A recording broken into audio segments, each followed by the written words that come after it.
वृंदावन बिहारी लाल की जय। कृष्ण बलराम की जय। गंगा जमुना त्रिवेणी माता की जय। भक्तों, देवकी का विवाह किया और देवकी को पहुंचाने जा रहे थे। रास्ते में आकाशवाणी हुई, कंस ने सुना कि देवकी की 8वीं संतान मेरा काल बनेगी। मारना चाहा देवकी को। वसुदेव ने शपथ ग्रहण की कि देवकी से जितने बच्चे होंगे मैं तुम्हारे पास तुमको समर्पित करूंगा। जेल में बंद कर दिया। कुछ दिनों के बाद उनसे एक संतान हुई जिसका नाम था कीर्तिमान। वो वसुदेव जी अपनी प्रतिज्ञा के अनुसार कंस के दरबार में लेकर पहुंचे। कंस ने उसे छोड़ दिया, लेकिन नारद के समझाने पर उसका भी संहार किया और 7वें गर्भ में माया के माध्यम से महाराज बलराम जी को खींच करके गोकुल में रोहिणी के उदर में पहुंचा दिया गया। बलराम, बलदाऊ, संकर्षण तमाम नाम है उनके। और अब 8वें गर्भ का नंबर था। 8वें गर्भ में भगवान को आना था। श्रोताओं, पहले भगवान को प्रणाम करो, प्रेम से बोलो कृष्ण भगवान को। 8वें गर्भ का जब नंबर था, कंस के यहाँ सारी तैयारी थी। राजा महल के अंदर छुपा था, इतना डर रहा था। तलवारें, भाले, बंदूकें सजाई जाने लगी। जेल के फाटकों पर एक की जगह दो, दो की जगह 4 पहरेदार बिठाए जा रहे हैं। फूटे फूटे हुए जेल के अंदर गड़िए में पानी रखा है। पहरेदारों के लिए ऑर्डर था कि चलते रहो, घूमते रहो, होशियार रहो, टहलते रहो। कैदियों में से कोई किसी से मिल सकता है, लेकिन वसुदेव देवकी से कोई मिलने न पावे।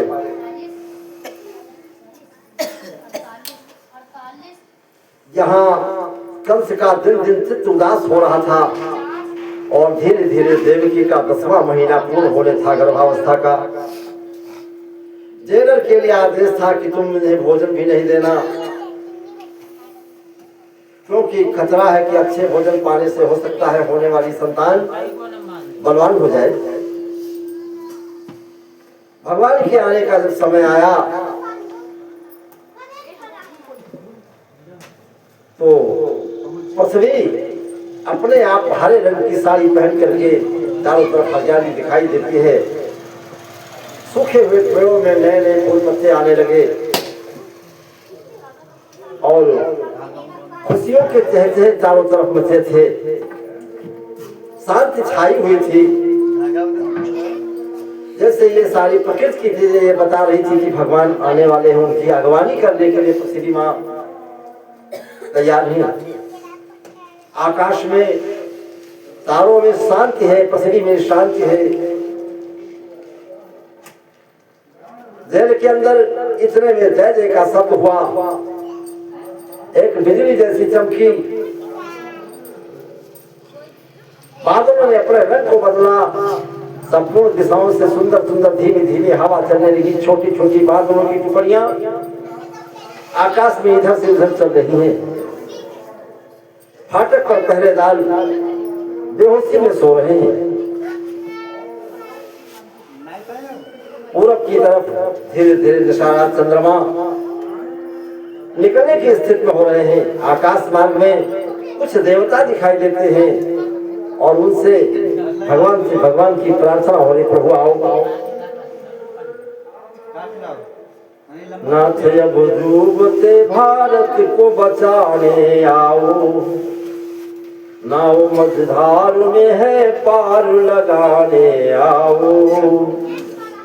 अनेक प्रकार से स्तुति कर रही है। इतने में जेल के अंदर दीवार चमक उठी। कैदी भक्तों के यहाँ भगवान आए। भगवान की मूर्ति एक प्रकाश हुआ। प्रकाश के बाद धीरे धीरे छोटे में प्रकाश बदल गया, इकट्ठा हो गया। उसमें एक मूर्ति दिखाई देने लगी। शंख चक्रम सक्रीट कुंडलम सपीत वस्त्रम सरसेक्षणम तार वक्षस्थल को सहस्रम नमाम विष्णु चिंता चतुर्भुजम दिखाई देता है।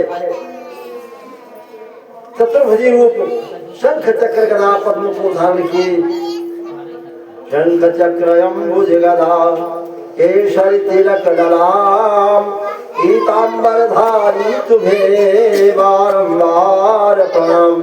बोलो भक्त भगवान की। भक्तों,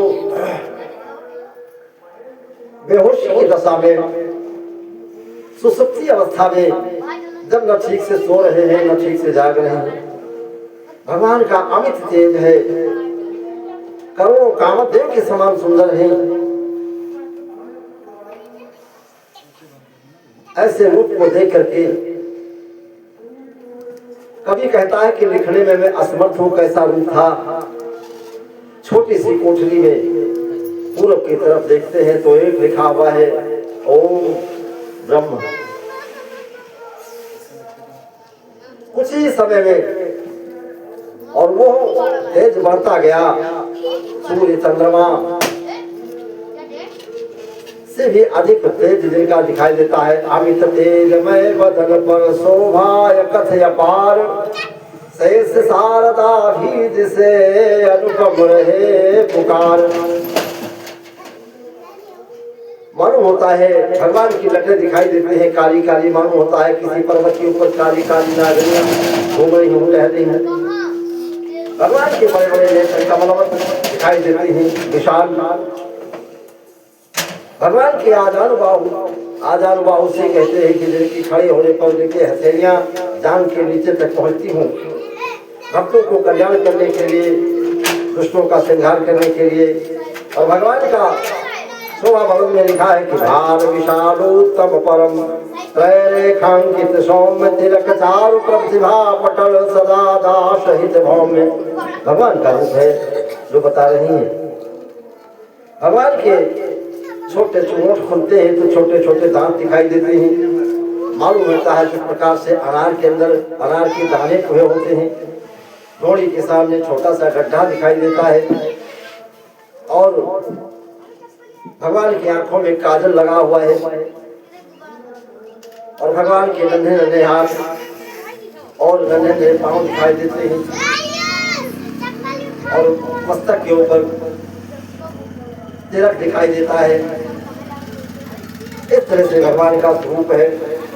और मुकुट मनोहर कांति का भीतरी झुकाओ, चंद्र किरण पर चंद्रिका भरे प्रेम का भाव। ऐसा भगवान का रूप है। वैजंती माला पहने हुए हैं, मणियों की छटा दिखाई देती है, कुछ हरे सुनहरे जामे दिखाई देते हैं, रंगीन भेद दिखाई देती है। उनकी आजान भुजाओं में शंख चक्र गदा पद्म सब दिखाई देता है। फेटा सेना कंधे पे तिरछा होकर के दिखाई देता है। पीतांबर लाल गोटा वाला दिखाई देता है। चरणों के नख में उजाला दिखाई देता है। गोविंद दास सबकी रक्षा करने वाले भगवान यही तो है। ऐसे अलौकिक रूप को, लौकिक नहीं अलौकिक रूप को देख करके हृदय में ज्ञान हुआ, पहचान हो गई कि भगवान का अवतार हो गया। भगवान को पहचाना, चरणों में सिर को झुका दिया, हथकड़ी बेड़ी पड़ी, अपने आप छूट जाती है, जैसे भक्तों का कल्याण हो गया हो। दीनानाथ पधारे हैं। वसुदेव परिवार सोचते हैं कि मुझे कोट कोट धिक्कार है, जो संसार का पिता हमारी कालकोठरी में आया है, हमारे लिए आया है, भक्तों के लिए आया है। कितना बड़ा त्याग किया है वसुदेव ने। न मेरे पास भोजन की सामग्री है, न अक्षत है, न चंदन है, न दूध है, न घी है मेरे पास, न कोई अगरबत्ती धूपबत्ती है। और महाराज इस जेल में किसी प्रकार से हम गुजारा कर रहे हैं, यहाँ सुंदर भोजन भी नहीं मिलता है। आपके भरोसे पर जिंदगी को चला रहा हूँ। वही अखिल ब्रह्मांड पति, दिलों की विपत्ति को दूर करने वाले भगवान दीन निवाज वहां पर पधारे और बोले वसुदेव से, वसुदेव देव की तुम मेरे दोनों सच्चे भक्तों में से हो, निर्मोही हो, साधु हो, हमारे लिए तुमने कितना बड़ा कष्ट उठाया है। ये जेल हमारी जन्मभूमि, एक कोठी रंग महल बनेगी, घबराने की आवश्यकता नहीं है। मैं बहुत जल्दी ही आपके बीच में पहुंचूंगा। हथकड़ी बेलियों के जेवर को तोड़ के अलग कर दूंगा, दुष्ट कंस का उद्धार करूंगा। इस जेल में जो दुष्ट लोग आएंगे तो उनके लिए जेल जेल होगी, लेकिन जो सत्याग्रही आएंगे, न्याय के लिए आएंगे, उनके लिए जेल जेल नहीं होगी। हथकड़ी बेड़ियों के निशान और लेकिन भैया जेल जाने से नहीं वीर डरा करते हैं, धर्म के नाम पर जो जान दिया करते हैं। देख तलवार भी बौछार तो कोई बात नहीं, फांसियों पर भी चढ़े सत्य कहा करते हैं। सत्य को धारण करने वाले और सत्य के समान कोई धर्म भी नहीं होता। वो स्वामी बाबा ने लिखा है, धर्म न दूसर सत्य समाना, धर्म न दूसर सत्य समाना, आगम निगम पुराण बखाना। भक्तों, भगवान धीरे धीरे वसुदेव देवकी से कहा कि मेरे परम प्रिय भक्त, अब तुम मेरे पिता तुल्य हो। बस कहा जो भगवान तो संसार के पिता हैं, लेकिन कहा वो भगवान को है वसुदेव देवकी की आंखों से आंसू गिर रहे हैं।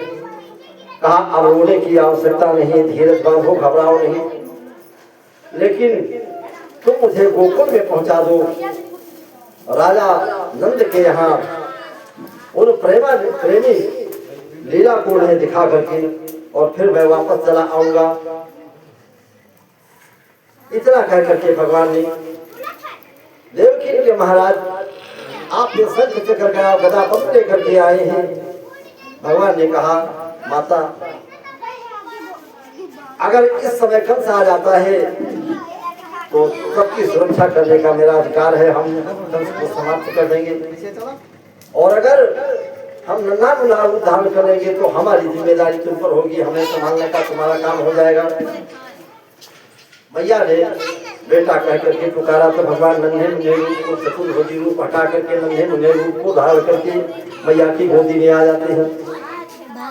अब तो बेहोशी की दशा से ठीक से जगे और उन्हें पता चला कि पुत्र पैदा हुआ है, लेकिन बहुत ही दुखी है। साथ में देवकी ने कहा देखो बच्चे से, स्वामी कितना सुंदर पुत्र है, कितना सुंदर है, इसकी रक्षा के लिए चाहे अपना मुझे बलिदान कर देना पड़े, लेकिन मुझे इसकी रक्षा करना है, कोई उपाय करो, जैसे भी हो इस अंकुर को बचाना है। वसुदेव जी ने ठंडी आह भर करके कहा क्या करूं, क्या कर सकता हूं, कोई उपाय तो है नहीं। फाटक पर दोहरे ताले हैं, पहले वाले हैं, और भाला लिए खड़े हुए हैं, हाथों में हथकड़ी और बेड़ियां पड़ी हुई हैं, क्या करें, कैसे जाए। लेकिन जब चलने का विचार बनाया तो भगवान की कृपा हो जाती है।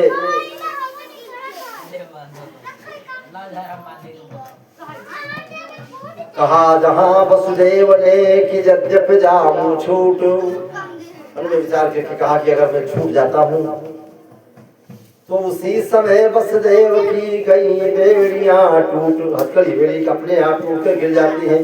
फौरन पुत्र को उठा लिया संभाल करके, और चलते समय तुरंत ही जेल के फाटक खुल जाते हैं। आंसू भर करके देवकी ने अपने पुत्र के मुंह को चूमा और मन में रो रो के कहने लगी कि मेरे श्याम जा रहे हो, कैसे जीऊंगी मैं, मेरे लाल जा रहे हो, कैसे जीऊंगी मैं।